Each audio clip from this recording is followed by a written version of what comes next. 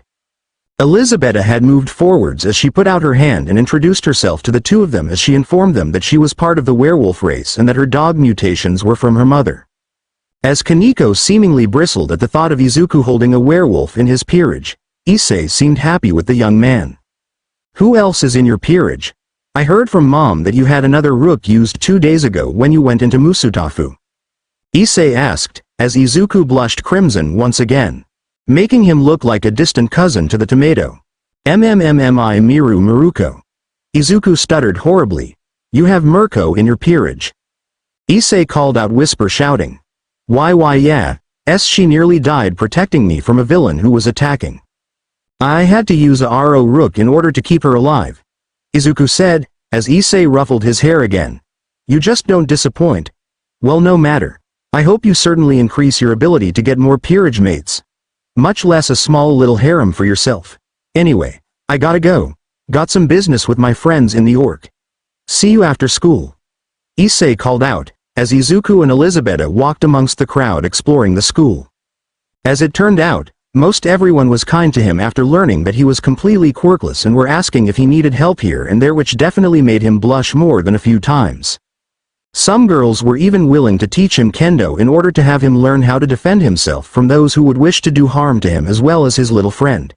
But as the day was nearing its end, Izuku and Elisabetta had started to make their way over to the Orc in order to introduce themselves as devils to the entire peerage of Rias Gremory. They were accosted by Sona as the young woman smiled at the two. Well, are you heading over to the Occult Research Club? The woman asked, as both middle school students nodded their heads. Well, you can follow us. Name's Saji Genshiru. What piece do you have, little man? Saji asked Izuku as the young man looked at him. I'm Izuku Halfus, and I am a new devil that was brought back into the 72 remaining pillars. As the last remaining pillar within their society. Izuku said, as Saji thought about it. Wait, you're the 73rd pillar that was found recently, he called out incredulously. Revealing his 4 pairs of devil wings. Izuku smiled at him as he let his nature magic manipulate the ground near the Orc. Wow, you really are a descendant of the Halfus. They were really good with nature magic if I remember correctly. Saji said, as Sona smiled at their interactions. I take it the dog girl is your servant then? Sona asked, as Izuku nodded. I'm adopting the way the Gremorys see their peerage as their family so that those who enter my servitude are not believing that they are my servants. Izuku said, as Sona agreed. We're here, now make sure to mask your power, we want Rias to be completely surprised when you are here. Sona said, as they walked up the stairs. By the time they knocked on the doors of the building, they heard a woman call out to them and entered the room. Izuku kept himself and Elisabetta hidden when Rias spoke up to Sona. Wow, I didn't know that you had some guests, Sona. Are you sure they could be trusted? Rias asked, as Sona nodded. As soon as Izuku and Elisabetta had exited from behind Sona and Tsubaki, Rias and Akeno had cooed at how the two had walked out hand in hand. Izuku was more along the lines of trembling as he looked at each member of the 2 peerages as Rias and Akeno moved closer to him. His hair looks really soft, I bet it feels as if they're marshmallows. Akeno gushed as she started to pet his hair.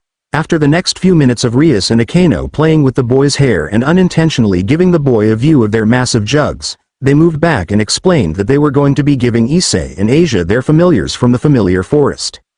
Although that had just devolved to Rias and Sona getting into an argument about who would be going to the familiar forest to get familiars for their newest members of their peerages. Does this happen often? Izuku questioned the girl next to him, which just so happened to be Akeno. Don't worry, Izuku. This happens all the time whenever they disagree on something. But I think we could bring up a challenge though.